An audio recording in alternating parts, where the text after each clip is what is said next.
What's up, everybody? Welcome to In Love with Horror. My name is AJ, I'm Christy. and y'all, welcome to another movie review. And this one is on I Know What You Did Last Summer, and we're talking about the requel that just came out this weekend. This requel, as you may know, is directed by Jennifer. I don't know if it's Catton or Caton Robinson. She also wrote this film along with co-writer Sam Lansky and Leah McKendrick. It pretty much follows the same formula as the 1997 I Know What You Did Last Summer, where a group of friends end up causing someone's death, and then someone is out to get them as a result of this. And the movie is a who done it plus slasher horror film. Now, if you've been tuned in and following our channel, you know that we just did a Scream If You've Seen This episode on our podcast channels where we talked about the 1997 film. So go check out that podcast on Spotify or Apple if you want to hear our thoughts on the OG film. But let's go ahead and talk about this new requel film. So I'm going to go ahead and hand it over to you, baby. What were your thoughts about I Know What You Did Last Summer? Okay, so I am, I am not like in love with the OG film, right? Like it's all nostalgia. I admit that 100%. Like it's a good movie to watch when you just want like a nostalgia high. Because I feel like everything about the OG, I Know What You Did Last Summer, is nostalgic. Yeah. But us rewatching the movie, obviously we see a lot of like issues with it. It's not a perfect movie. And then, so going into this one, I didn't expect it to be a great movie. It's not going to be groundbreaking or whatsoever. It's not what I expected, right? Like, because we know it's going to follow pretty much the same rules. We have the same type of killer, all this kind of stuff, right? So like, and I'm not big on slashers either. Y'all know this about me. So this movie for me was not good. The writing is a problem, but it was great to see like, all these old characters from the previous films. I actually didn't expect to go in this movie liking any characters, because when we watched the trailer, I was like, oh, everyone seems so flat and unlikable. Like, I'm not going to like these people whatsoever. And a couple characters stood out for me. I was like, I'm kind of surprised with that. Specifically, Tariq Withers, who plays Teddy. Teddy. I end up loving his character. He's like this crazy. film's version of Barry. He is definitely the Barry dialed in. Like at first I was like, I'm not liking any of these people, but he came to be like my favorite character. I didn't like some things that play out in the movie, especially the reveal of who's behind everything. There's one particular character, they kind of made him into being, I didn't like what they did with his character at all. I was highly disappointed in that part. But just because I feel like it doesn't match up with the trajectory of the character from before. I just don't feel like it would have played out like that if the people who originally worked on this film did this movie. I don't think that's where it would have went. You know what I'm saying? Yeah. But yeah, other than that, I think it's okay, but like not as okay as the original movie. But not comparing the two, I still think it's better than some things I've seen so far this year. It's better than Until Dawn. I mean, like, you like Until Dawn better than this? I'll get into how I feel about this. Okay, I think Until Dawn is probably 10 times better than this film. 10 times? No, 100%. Baby. Absolutely. Okay. Absolutely. No, I don't agree with that. And that just might be because of some of the aspects of the movie that I connected to better than I did Until Dawn. I don't know. But I'm comparing the two of these movies because they're both like slasherish to me. And what's another slasher that came out this year? Hard Eyes. Hard Eyes. Okay. I think Hard Eyes is better than this one. And even that one was super cheesy though. But I think they're kind of comparable though. But the writing in Hard Eyes is 1,000 times better than this movie. All right, baby. Okay, so I still think it was obviously throughout the movie, I'm like, oh, that's so stupid. Oh, I don't like that. But I think there's some things about it that I still liked about it, you know? I don't know. So it's like, it's okay for me. It's not like super okay, but like it's low end okay. Okay. I don't know how else to explain it. Like it was fine. Like, no, it wasn't great, obviously, but it was okay. Well, you know, I completely disagree. I thought this movie was terrible. Like this movie is awful. Like, you know, when we talk a lot of times when we talk about when we review films, we say like, hey, is it worth going to the theater for, or should you wait for streaming? Like, I think this movie is so bad that I wouldn't even tell people to waste their time watching it on streaming. That's how bad I think this movie is. Okay, it's not that I bad. think yes, it is. 100%. Yes, it is. And we were. What are you talking about? As we were watching this, I said no. I said no. I mean, it's not that bad. Where I wouldn't say don't watch it on even on streaming. It's I would pretty say bad. yeah, It's you a can wait for time waster, streaming, in my but opinion. It's a time waster unless you're like a diehard. If you're like a diehard, you know, I Know What You Did Last Summer fan. Well, you probably have already seen this. But if you haven't, I would just wait till streaming and just watch it that way because you don't want to pay money for this. But the reasons why I just dislike it and I think it's really bad has a lot to do with the writing. I think the writing is just really bad. Like and then like the add on the performances, which I think probably has a lot to do with the writing, but a lot of it just felt flat. The characters, some of the characters just felt really like bland, forgettable. I mean, shoot, after we watched the film, you know, you and I were kind of talking about it, and even you couldn't even remember. We had just seen it, and even you can remember certain characters' names. I did. That's just how forgettable some of these characters are. It's the movie's super bland, and for movies like this, when it comes to a slasher, a lot of times, right, we'll say, well, you know, if the characters suck and the movie's bad, well, at least maybe we get some good kills out of this. And I think even the kills in this movie aren't like super good. They're like okay, but yeah, I just think as someone who's not even a fan of the franchise in the sense of like I like the first film, but I'm not like, you know, a fan of it. I think that they did a big disservice to this franchise. It's kind of sad to see that a requel could just go so wrong. The pacing was super quick. I think when we think about the first one, you know, some of its charm is the characters. Like that's what you really buy into is the characters, and they spent a lot of time, you know, setting these characters up. In the first film, you know, in the OG film, they spend a lot of time setting the characters up, so you kind of understand who they are, what makes them them, and then you just kind of buy into the characters. Here, they don't really spend any time doing that. It's very fast, you know. They kind of get right to it, and then in some cases that wouldn't be a bad thing. But when you have characters that are this bland, it's a bad thing. You know what I'm saying? A lot of stupid decisions, and just stupid messaging. I think the messaging in this movie is dumb as hell.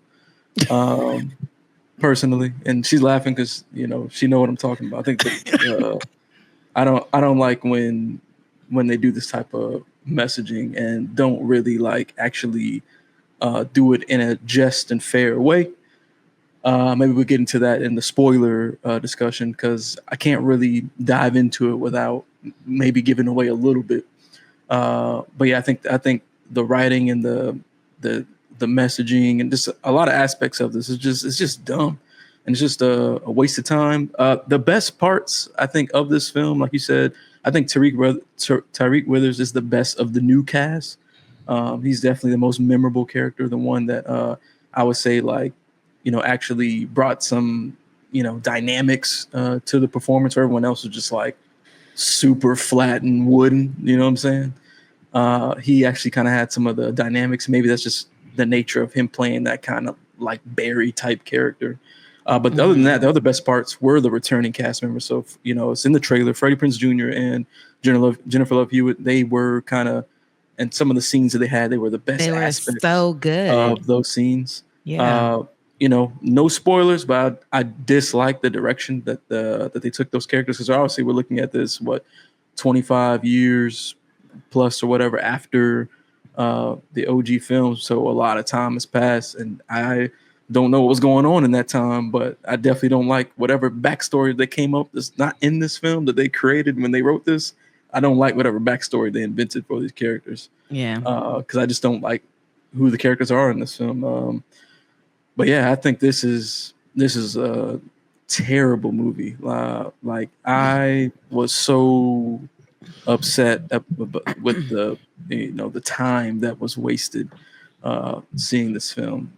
I think that it is, and you said it's worse than Until Dawn. I have no idea how you think that, because this shit makes the OG film look like a fucking masterpiece. Like, and this shit makes Until Dawn like a 4.5 star film. You know what I'm saying? This movie gosh. This movie's that bad. Okay. You know it's that bad. You're just being super nice about it. I'm not being super nice about it. I personally didn't like Until Dawn. This is like I just don't even understand some of the choices with like who they got to work on this. Because I was looking at Jennifer Robinson's work prior to this. So like she did like a lot of comedies, not a lot, like 2 or 3 like comedies. It wasn't a large breadth of work. I haven't seen any of the work that she's done, but when I'm looking at it, it doesn't speak. I know what you did last summer. And I'm just surprised that they would go that route, given this franchise has a decent fan base. You would think they would pick someone already in the horror space with some, experience in it to work on this. But I think this is a super disappointment. And I think it's bad. This is, for me, if we were to ever do like a worst horror films 2025 list, this is 100% would be in the top 2. Top for sure. 2? Oh, absolutely. Oh my gosh. Absolutely. What other film did I dislike this year that I didn't think The Shrouds. That's number 1. Okay. Yeah, I think that this isn't as bad as that, because I think what this movie has going for it is it's shorter than The Shrouds. The Shrouds is terrible and super long. This is at least terrible and shorter, but it's still an hour and 51 minutes. But yeah, even this film does have a post-credit scene. So if you haven't seen it, stay to the end. That shit lame as hell too. I will admit. Okay, I do agree with you on this. I did not like the post-credit scene. It was then I was definitely a waste. I was like, dang, they really wasted this character.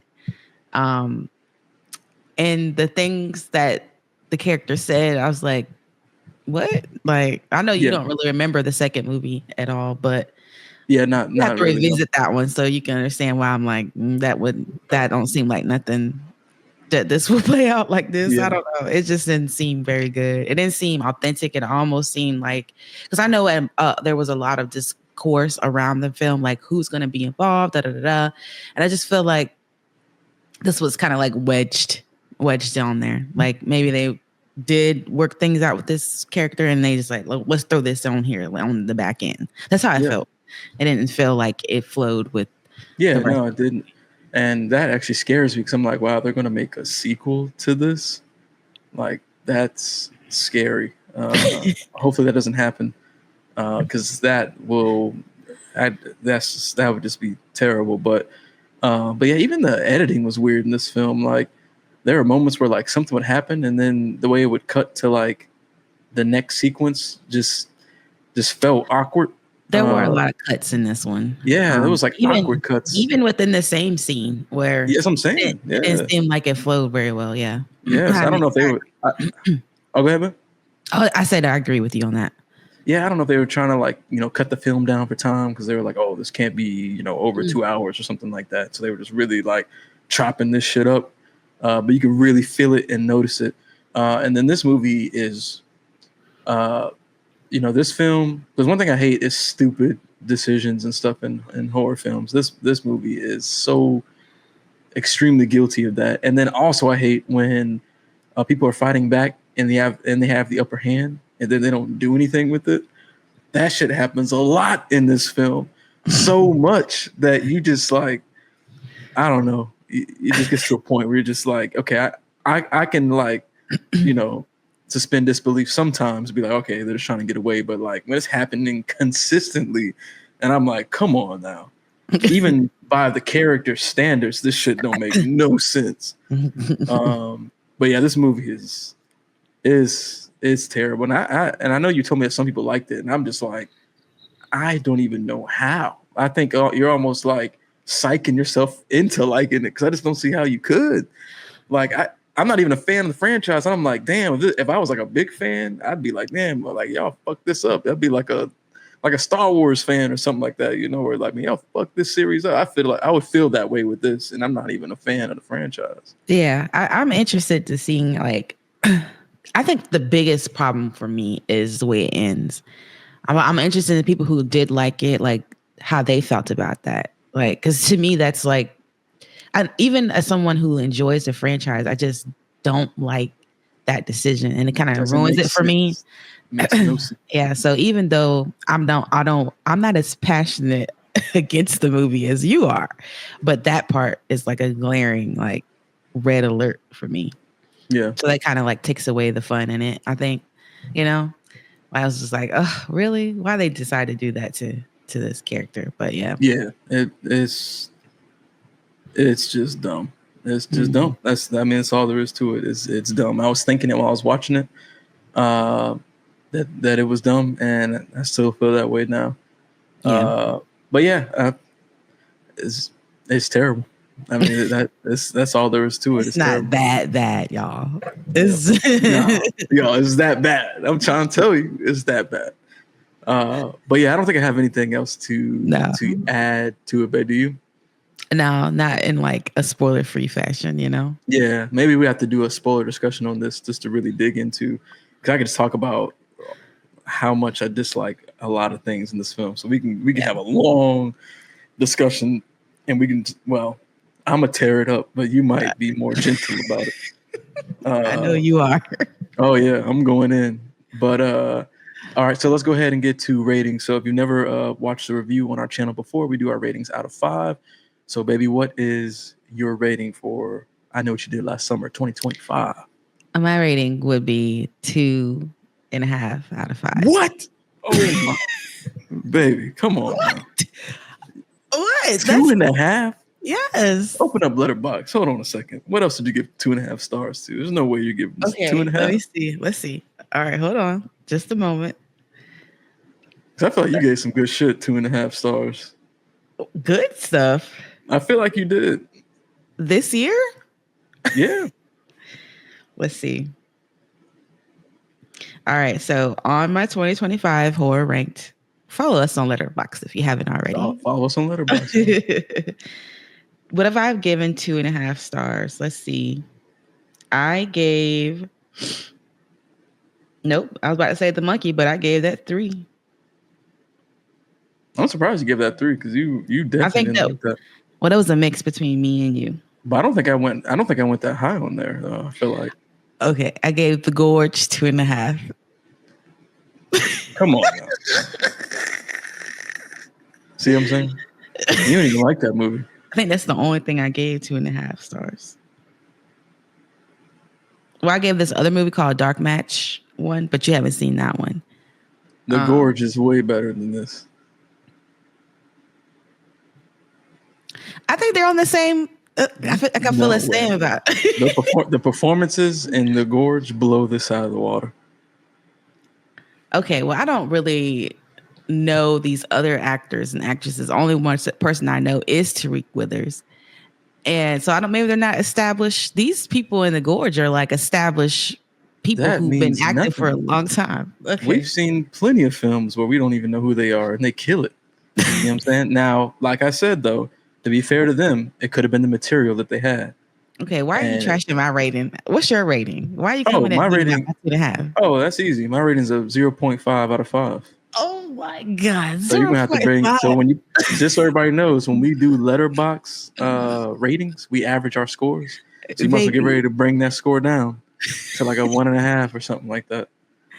That is insane. Yeah, no, I told you I'm not playing. I think this movie is really, like, to me, there's nothing redeeming about it at all. Even those small moments, like you mentioned with Tyreek Withers' character and the old cast, they're so small that they can't even like bring it up any because it's such small moments that are redeeming. And then, like I said, even the kills aren't great. Like the chase sequences for the kills aren't great. Okay. You think about the OG film when the old girl was like, when Helen was running for like, that's a whole ass chase sequences. He chased her ass through like 3 different areas. You know what I'm saying? And she was really putting up a fight. And then there was a nice climactic ending to that sequence. But there's nothing like that in this film that can give it that redeeming quality. In this, okay, well, not a redeeming quality, but I will say that the difference between these films is there are not any chase scenes, but they do a lot of like, you know, these people getting away a lot, like they more do that than a one lot. time. Yeah, and then eventually, you know what I'm saying? So like they do it a lot. That's what they kind of do instead of like those really good chase scenes. Like terrible choice. Even the Barry chase scene was a really good one. You know, like that was a good one too. Yeah, it was 100%. But yeah, a lot of weird decisions with this film. I don't know what Sony and Columbia Pictures was thinking when they hired these people to do this film. Oh my gosh. It just doesn't make sense to me. They disrespected the hell out of this franchise. But that's where I'm at. I'm at 0.5 out of 5. Are you serious? Oh, I'm 100% serious. You know, when we talked about this film, like, just I know, but I thought you would at least maybe do like 1.5. I don't think I said one single good thing about this film when you and I were just talking about it. I just kept talking about how stupid it was. Yeah. Okay. Well, 0.5 right? is insane. Baby, I just can't. There's no argument that anyone could give to me that would bump the score up. Okay. Nothing's memorable, like nothing. You know okay. So even though I forgot about the podcast character, I did like in the moment, like thinking back of her character in the moment, I did like her character as far as like she felt like someone who would do a podcast. I think individual character, I can see where they were trying to do, but I think as a collective, they didn't really have very good chemistry. And that's probably what throws it off. Mm-hmm. I see what they were trying to do. I just don't think they did it well. You know, I like the idea that they were trying to go for this true crime podcaster character. I just don't think they executed her well. Yeah, that's just me though. But I do think, I do agree that she was one of the more interesting characters. Mm-hmm. But even then, though, I just don't think that's saying much. Yeah. Okay, I'm trying, y'all. I was trying to help the movie out a little bit. There's no saving this shit, y'all. There's no saving it. Hey, look, I'm 10 toes down on that score and ain't changing. I see. Because I think this is one of the worst films I've watched. All right. But anyway, y'all, that's what we think about I Know What You Did Last Summer, the 2025 edition. Let us know down in the comments. What are your thoughts about this film? Did it work for you? Did you really like it? If you did really like it, please explain to me why you liked it so much, because I honestly just don't see it. And if you're a big fan of the franchise and you liked it, I'm just curious of how you thought these decisions made sense, especially with some of the returning characters. And if you didn't like it, let us know those reasons as well. Again, this is going to be on YouTube as well as Spotify and Apple Podcasts, so you can comment on those platforms, either one. But thank you so much for tuning into this review. Make sure you go on our channel and check out when we did our on our podcast channel. So this is podcast only. Our Scream If You've Seen This series, where we do that every Wednesday, where we review, usually an older film, maybe a classic film. But the last one we did was I Know What You Did Last Summer, 1997. So go check out that podcast on Spotify, Apple. It's a super dope conversation where we just, talk about the whole film in detail, have a good time with it. And then, of course, check out our Sunday live where we talked about the Chainsaw Awards as well. Again, thank y'all so much for the support. And we'll see you on the next one. We out. Peace.